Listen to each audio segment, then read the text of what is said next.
जय भीम। जय भारत, जय संविधान। और बहुजन समाज में जन्मे सभी संतों, गुरुओं, महापुरुषों को नमन करते हुए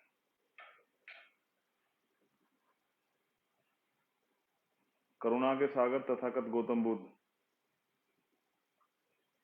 संत शिरोमणि सतगुरु रविदास जी महाराज, भगवान वाल्मीकि महाराज, गुरु नानक देव, संत कबीर, गुरु घासीदास जी, नारायणा गुरु,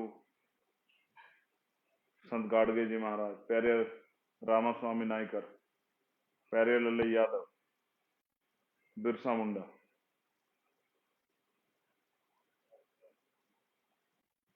छत्रपति शिवाजी महाराज, छत्रपति साहू जी महाराज, राष्ट्रपिता ज्योतिबा फूले, जननायक कर्पूरी ठाकुर, बाबू जगदेव प्रसाद कुशवाहा, बाबू जगजीवन राम, शहीद उधम सिंह, शहीद भगत सिंह, शहीद करतार सिंह सराभा, शहीद वीर अब्दुल हमीद, माँ रमाबाई, माँ फातिमा शेख, माँ झलकारी बाई, माँ अवंतिका बाई लोधी, महाराजा बिजली पास, उदा देव पास,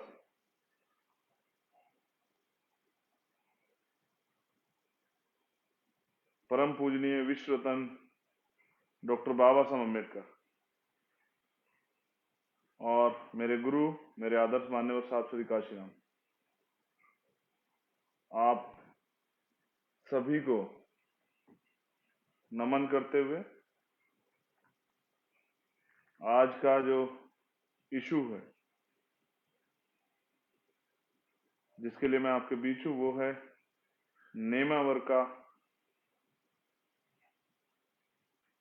जो जघन्य अपराध हुआ है।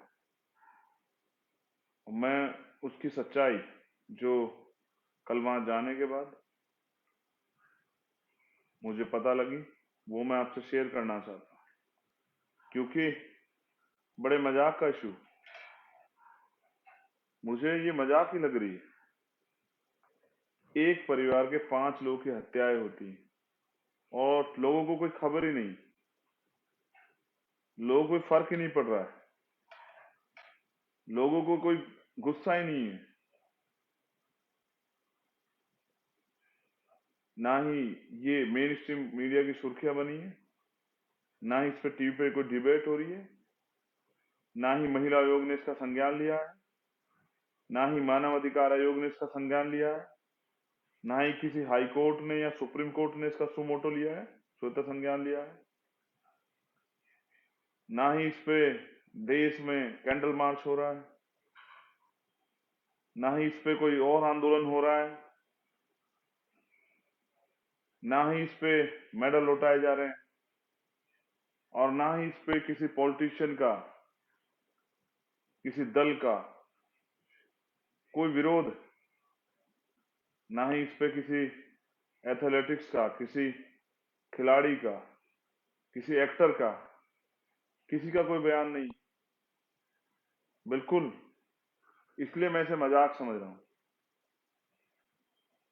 क्योंकि जब मैं कल परिवार से मिला तो उन्होंने बताया, और मैं ये बात इसलिए रख रहा हूं कि आप बहुजन समाज के लोग विश्वास करते हैं भीम आर्मी पे, आजाद समाज पार्टी पे, हम अपने कार्यकर्ताओं पे आप विश्वास करते हैं और उस विश्वास को हम लोग टूटने नहीं देना चाहते। लेकिन मैं सोच रहा हूं कल से कि इतना बड़ा मामला हुआ, चुप क्यों है लोग, एक गाय के नाम पे बवाल हो जाते हैं, लेकिन इंसानों की हत्या हुई है, 5 लोगों की जान गई है, जिनमें 3 बच्चियां हैं और एक बच्चा है और एक माँ है। क्या दोष है उनका? क्या वो आदिवासी ये उनका दोष है? क्या वो वंचित वर्ग बहुजन समाज से आते ये उनका दोष है? या फिर उनका दोष है कि वो पैदा ही क्यों हुए थे? क्योंकि एक ना एक दिन तो ऐसे वैसे दरिंदों का शिकार उनको होना ही था। तो इस देश में बेटियां क्यों पैदा हुई?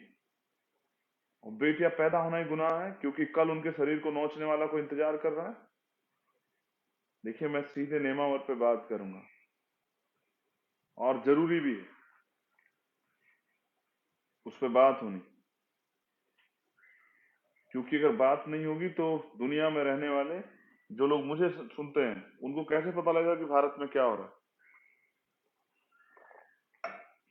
मैं ये नहीं कहता कि ये बिल्कुल नया है, हमें ज्यादा गुस्सा आना चाहिए, लेकिन मैं ये भी समझता हूं कि अगर हम अन्याय अत्याचार पे चुप रहे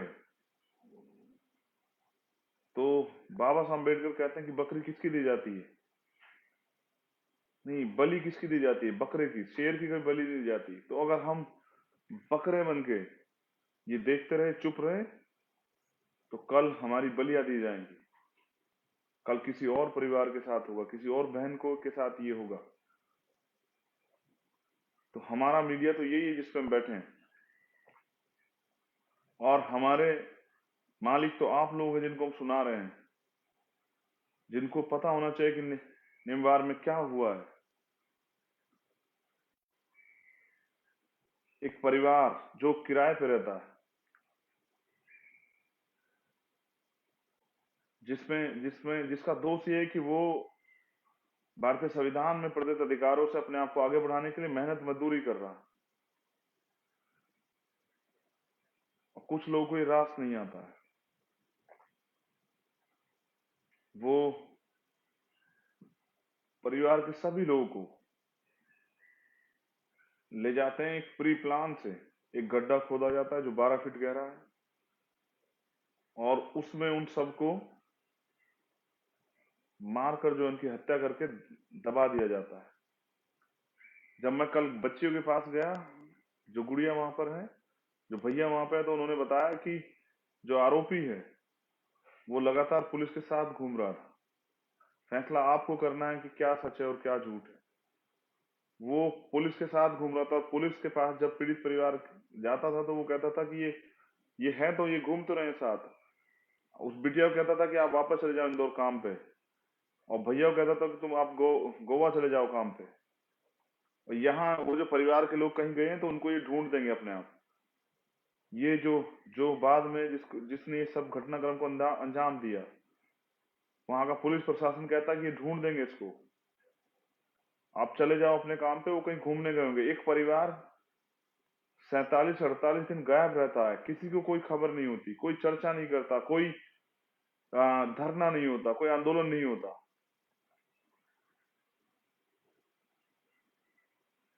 परिवार ने मुझे बताया कि उस गड्ढे में सबसे नीचे वो छोटा बच्चा जो 8 या 12 साल के लगभग था, उसको डाला गया मारकर, जो अपने कपड़ों में था। और उसके बाद उस माँ को, उसको दूसरे नंबर पर डाला गया, और बाद में उन 3 बच्चों को जिनके शरीर पे कोई कपड़ा नहीं था। परिवार ने आशंका जताई है कि उनके साथ सामूहिक दुष्कर्म हुआ है, और फिर उनकी उनकी जो है ना हत्या की गई। ये भी नहीं पता कि वो कितने दिन तक उन्होंने ये अपराध, ये जुल्म जाति झेली है, किसी को नहीं पता है। और क्या आप समझते हैं, आप पढ़े लिखे लोग या सुनने वाले लोग, कि 7 दिन के बाद, 3 दिन के बाद जो है ये रेप की पुष्टि नहीं होती है, जख्म भर जाते हैं 1 हफ्ते में, और 48 दिन बाद जो है डेड बॉडी मिली, तो क्या न्याय होगा? 5 लोग गायब होते, लोकल प्रशासन को कोई फिक्र नहीं होती, ना सरकार को चिंता होती है। पीड़ित बच्ची जो है, उसका कहना यह कि हमें जो है बार बार थाने में बिठा लिया जाता था, रात को 11-11 बजे हमें वहां से भेजा जाता था। हम पे शक किया जा रहा था। शक इसलिए किया जा रहा था कि मामले को दबाने की तैयारी चल रही थी। वो तो धन्यवाद देता हूं वहां की लोकल मीडिया का, और उन यूट्यूब चैनल का, और उन साथियों का जो जिन्होंने इस आवाज को हम तक पहुंचा दिया, और जिन्होंने इस आवाज को वहां से उठाया। ये जो शक मैं आपके सामने जाहिर कर रहा हूं, बहुत बड़े बड़े लोगों की गर्दन फंसी हुई है, बड़े बड़े सफेद पोश, बड़े बड़े अधिकारी, उन आरोपियों को बचाने के लिए। तो जब मैं गया और मैंने उस परिवार को सुना, मैं तब से तकलीफ में हूँ।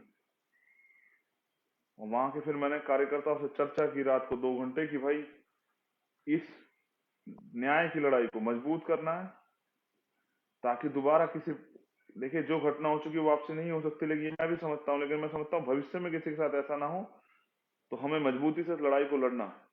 और मैं आपके सामने इस पर चर्चा इसलिए कर रहा हूँ क्योंकि कोई मीडिया चैनल इस पर डिबेट नहीं कर रहा है, कोई उनका स्टेटमेंट नहीं ले रहा है। तो मुझे उनकी आवाज बन के आपके सामने बात रखना पड़ रही है कि मैंने कल भी कहा कि वो तेजाब, वो यूरिया, वो नमक डाल के जब उन परिवारों को जला गया है, उस परिवार को, उन हमारी बहनों को, वो उनके ऊपर नहीं, वो यूरिया और तेजाब हमारी शरीर पे, क्योंकि वो हमारा परिवार था, वो हमारे ऊपर डाला गया है। हमें तकलीफ होनी चाहिए, हर उस व्यक्ति को तकलीफ होनी चाहिए जिसके घर में बहन है, बेटी है, माँ है, भाभी है, चाची, सबको तकलीफ होनी चाहिए। लेकिन देश में तकलीफ नहीं है, क्योंकि उनके लिए ये दलित, आदिवासी, पिछड़े, अल्पसंख्यक लोग, इनके साथ तो ये रोज होता है। ये तो पैदा इसलिए हो कि इनके साथ ये हो, तो इनके मरने पे क्यों रोना है? ये तो कीड़े मकोड़े, इनका कोई जीवन थोड़ा ही है। इनको तो भारतीय संविधान से थोड़े से अधिकार मिल गए, वरना ये कौन लोग हैं? इनको तो जीने का अधिकार नहीं है, अच्छा खाने पहनने का, सोने का अधिकार नहीं है, मकान बनाने का अधिकार नहीं। इनको, इनके मरने पे भी, इनके साथ हत्या, रेप होंगे, इनके पे भी क्यों हल्ला हो? इस पे तो सन्नाटा रहना चाहिए।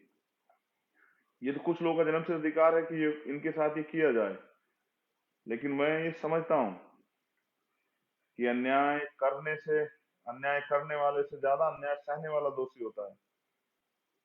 हम लोग हर घटना पे चुप हो जाते हैं। वो चुप्पी वो चुप्पी इंतजार है दूसरी घटना को होने का, और हम लोग ये सोचते हैं इस घटना से हमारा क्या है, ये हमारे परिवार के साथ थोड़ा ही हुआ है।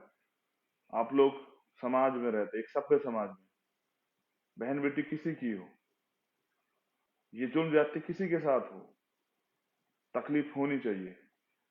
इसलिए हमने तय किया है कि सभी जिला मुख्यालयों पे हमारी यूनिट और वहां जो और साथी संगठन है उनके साथ मिलकर आंदोलन किया जाएगा।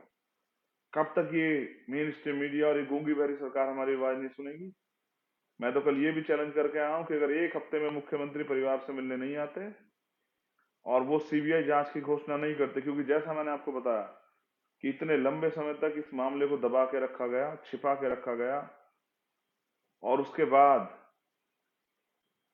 पीड़ित परिवार डर के साए में है, परिवार प्लान करने की बात कर रहा है।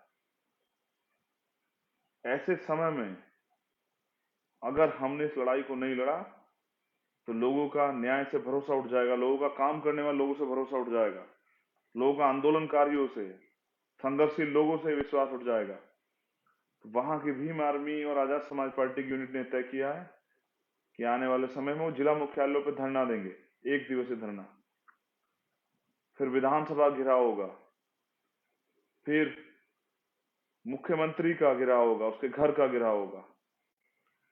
और क्योंकि साइकिल यात्रा उत्तर प्रदेश में चल रही है, बहुजन साइकिल यात्रा, तो मैंने भी ये तय किया कि अगर वहां की यूनिट कहेगी मुख्यमंत्री तब भी नहीं सुनेंगे, तो नेमावर से ही भोपाल तक अपने साथियों के साथ पैदल मार्च किया जाएगा। किसी भी कीमत पे अन्याय बर्दाश्त नहीं किया जाएगा। देखिए, लोकतंत्र और न्याय प्रणाली इसलिए है, संविधान इसलिए है कि जिस व्यक्ति जो पीड़ित है वो संतुष्ट होना चाहिए न्याय के मामले में। तो जब पीड़ित परिवार ये मांग कर रहा है तो मुख्यमंत्री क्यों नहीं इसकी इजाजत दे रहे हैं? क्या किसी को बचाया जा रहा है? क्या किसी को छिपाया जा रहा है? क्या किसी सफेद पोस्ट की गर्दन फंस जाएगी? और सीबीआई जांच भी सुप्रीम कोर्ट के जजों के निर्देशन में, जिससे कि स्टेट गवर्नमेंट जिसने अब तक न्याय नहीं दिया वो इस न्याय को बाधित ना कर सके। हमारी तो राजनीति यही है। साइकिल यात्रा छोड़ के मैं इसलिए गया, और अगर मुख्यमंत्री नहीं जाएंगे तो बिल्कुल चला जाऊंगा वापस दोबारा, क्योंकि हम तो हैं इसलिए, हम जन्म इसलिए हैं कि अपने लोगों को न्याय दिला सकें।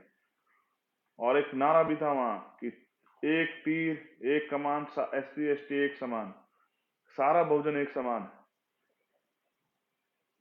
और बहन बेटियों के मामले में बाबा साहब अम्बेडकर ने हमें संघर्ष करना सिखाया है। कामयाबी के लिए चाहिए जुनून, फिर मुश्किलों क्या औकात है। तो कल भीम आर्मी और आजाद समाज पार्टी का जो एक एक कार्यकर्ता, जहां लोग रैलियों में पैसे लेके नहीं जाते, दारू लेके, सामान लेके, तमाम तरह की सुविधा लेके जाते हैं, वहां वो पैदल, साइकिल पे, मोटरसाइकिल पे, एक एक गाड़ियों में भारी संख्या में भर के वो रोड पे अपनी मेहनत की ईमानदारी कमाई से इस आंदोलन को तैयार करने और ये विश्वास दिलाने की हम साथ हैं आया था। मैं उस हरेक के कार्यकर्ता का दिल की गहराई से धन्यवाद करता हूँ। आपने हलचल तो मचा ही दी, आपने चर्चा तो बना ही दी है। देर सवेर ये सोया हुआ मीडिया भी, जिसमें बड़ी संख्या में बहन बेटियां भी काम करती, ये भी जागेगा और ये भी समझेगा कि बेटियों के लिए जाति महत्वपूर्ण नहीं होती, बेटियों के लिए उनका सम्मान, उनकी सुरक्षा जो है महत्वपूर्ण होती है। और ये नेमावर में नहीं हो रहा है, ये मध्य प्रदेश में नहीं हो रहा है, ये तो सब जगह हो रहा है, जहाँ किसी की सरकार, राजस्थान में भी हो रहा है। उसके बाद दो घटनाएं और मेरे संज्ञान में, एक यूपी की कि एक दलित युवक को पीटा गया, उसके प्राइवेट पार्ट में जो है डंडा और ये सब चीजें, मुझे कहनी भी चाहिए, सब चीजें की गई। ऐसी ही घटना राजस्थान से आई। तो सरकार किसी की हो, चाहे बीजेपी की हो, चाहे कांग्रेस की हो, चाहे किसी और की हो, ये जुल्म जाति हमारा नसीब बन गया है, क्योंकि हमने हार मान ली। हमने सोचा कि ये हमारे भाग्य में है, ये भगवान ने लिखा है। किसी भगवान ने ऐसा, अगर कोई भगवान है कहीं, तो उसने कहीं ऐसा नहीं लिखा होगा किसी छोटी बच्ची को, 4 साल की को, 6 साल की, रोज अखबार पढ़ते हैं, टीवी में देखते हैं, किसी 4 साल की बच्ची, 6 साल की बच्ची को तेजाब से नहलाया जाता है, उसके साथ सामूहिक रेप होता है। ये कोई सा प्रदेश हो, ये सब जगह जारी है। और सत्ता के भूखे लोग सिर्फ सत्ता चाहिए, नारा देने वाले लोग, बहन बेटी सुरक्षा की बात करने वाले लोग। उत्तर प्रदेश में तो अभी चीरहरण चल रहा है, प्रमुखी चुनाव में चीरहरण हुआ उत्तर प्रदेश में, भारतीय जनता पार्टी के लोगों ने कराया बहन बेटियों के साथ। और ये नारा देते हैं मिशन शक्ति का, एंटी रोमियो स्क्वाड का, बेटी बचाओ बेटी पढ़ाओ का। मैं तो कहता हूं भारतीय जनता पार्टी गुंडों से बेटियों को बचाओ, इन सत्ता के भूखे लोगों से बेटियों को बचाओ। तो वहां भी सरकार है, और वहां के बहुत इशू थे। वहां का इशू जो है एक ओबीसी समाज के लिए भी था, जिसमें बीजेपी 27% आरक्षण देने के लिए जो है विरोध में खड़ी है। लेकिन आज उससे भी बड़ा जो महत्वपूर्ण मुद्दा है वो है बहन बेटियों की रक्षा, वो भी पूरे देश में। मैं भीम आर्मी के क्रांतिकारी नौजवानों से तो उम्मीद करता हूँ कि वो बहन बेटियों की सम्मान सुरक्षा के लिए लड़ें, उनको न्याय दिलाएं। लेकिन मैं ये भी समझता हूँ, ये दो बातें आप सब लोगों के लिए, बहुजन समाज के लोगों के लिए स्पेशली, देश में रहने वाले किसी भी जाति धर्म की बहनों के लिए, कि किसी पे शोषण करने का अधिकार किसी को नहीं है। किसी बहन का रेप करने का, उसकी हत्या करने का, उसके ऊपर तेजाब डालने का अधिकार किसी को नहीं है।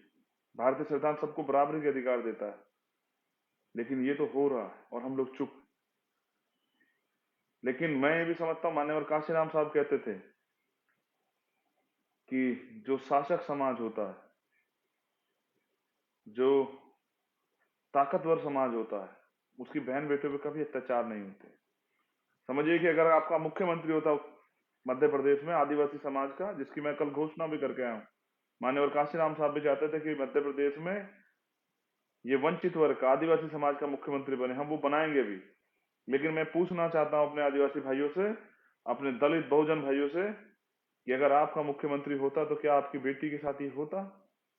मैंने मामा से भी पूछा, मुख्यमंत्री मामा से, जो बहुत बड़े बड़े दावे करते हैं कि अगर ये आपकी भांजी होती, ये आपके भांजे होते तो आप चुप रहते? आप शादी ब्याह में घूमने वाले मुख्यमंत्री को क्या उस परिवार से मिलने का समय नहीं लगा? वो बाबा साहब की धरती है मध्य प्रदेश। अगर उस पे भी ये हो रहा है, बाबा साहब ने तो इस्तीफा दे दिया महिलाओं के अधिकारों के लिए। लेकिन मैं आपसे जो कहना चाह रहा हूँ, पॉलिटिक्स द मास्टर की, ऐ मेरे सोए हुए समाज के लोगों, आज लड़ाई हथियार से नहीं लड़ी जाती, तलवारों से, बंदूकों से नहीं लड़ी जाती। ये लोकतांत्रिक देश है, संविधान है। जिसके पास वोट होती है उसके पास राज होता है। बहुसंख्यक लोग हो, आपका राज होना चाहिए था, जो बहन बेटियां सुरक्षित रहती, लेकिन राज उनका है और आपकी बहन बेटियों के साथ ये हो रहा है। हमारी बहन बेटियों के साथ ये रोज हो रहा है पूरे देश में। हम लोग कब समझेंगे? हम लोग किसके भरोसे उनकी सुरक्षा छोड़ के बैठे हुए हैं? पुलिस प्रशासन तो वो करता है जो सरकार कहती है। हमने हाथरस में देखा कि हमारी बहन को अपमानित करने का प्रयास किया गया, उसको इसके चरित्र पे जो है उंगली उठाई गई। और पहले न्याय नहीं दे रहे थे, पंचायतें हो रही थी, जब सीबीआई जांच हुई तो उन आरोपियों को अभी वो जेल में है। तो मैं ऐसा ही न्याय जो है मध्य प्रदेश में भी चाहता हूं और अपने कार्यकर्ता पदाधिकारियों से, अपने जो साथी लोग वहां रहते हैं उनसे कहना चाहता हूं कि आज लड़िए, कल की चिंता मत कीजिए, आज जो हो रहा है उसको रोकिए, जिससे कि कल का जीवन सुधर सके, भविष्य सुधर सके। इसलिए आज संघर्ष को आयाम दीजिए। सब चुप बैठ जाएं, आप चुप मत बैठना। तैयारी करके, मीटिंग करके, हमारे कार्यकर्ता पदाधिकारी, हमारे जिले की यूनिट, हमारे विधानसभा की यूनिट, हमारा एक एक कार्यकर्ता संकल्प ले कि जब तक उस परिवार को न्याय नहीं मिलेगा तब तक हम लोग चैन से नहीं बैठेंगे। और ये आंदोलन तो अब दिल्ली भी आएगा। दिल्ली में मध्य प्रदेश भवन का घेराव होगा। और मैंने ये भी कहा कल कि हम 2 अप्रैल भी दोहरा देंगे बलिदान के लिए। जब हम अपने SC/ST एक्ट के लिए सड़कों पे आके बलिदान दे सकते हैं तो बहनों के सम्मान में तो अपनी जान भी दे देंगे। हमने यही सीखा अपने गुरुओं महापुरुषों से।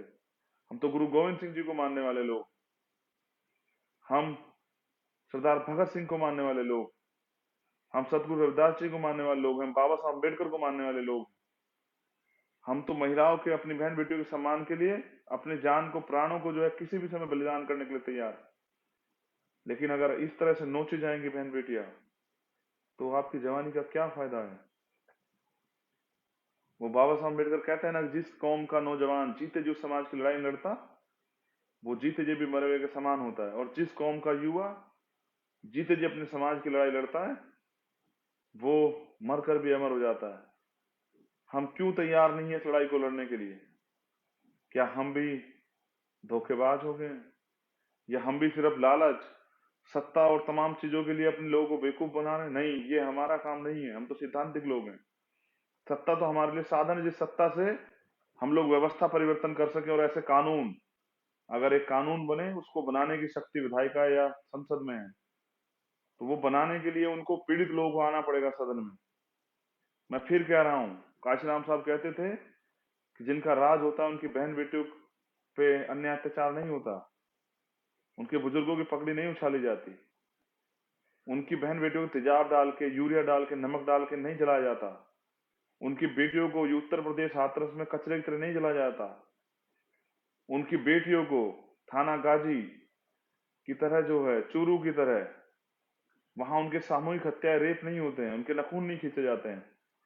मैं कहाँ का जिक्र करूं और कहाँ का ना करूं? पूरे देश में किसी, कोई स्टेट हो, किसी की सरकार हो, हमारे हिस्से में सिर्फ अन्याय, अत्याचार, अपमान लिखा है। और ये बदला जा सकता है अगर हम लोग प्रयास करें, अगर हम लोग संकल्प लें कि हम इस गुलामी, इस बेबसी, कमजोरी की, इस अपमान की जिंदगी को नहीं जिएंगे। और जिएंगे तो स्वाभिमान सम्मान के साथ जिएंगे, अपना राज स्थापित करेंगे।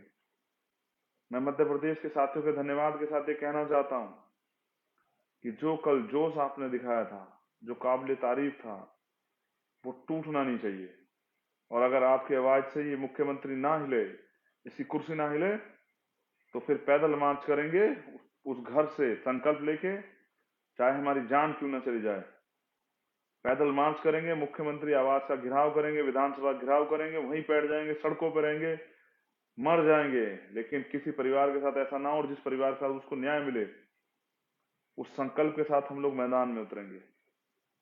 मैं फिर आपसे अनुरोध करता हूं, ये सारे अधिकार, लड़ने का अधिकार, बोलने का अधिकार, सम्मान जीने का अधिकार संविधान से मिला है।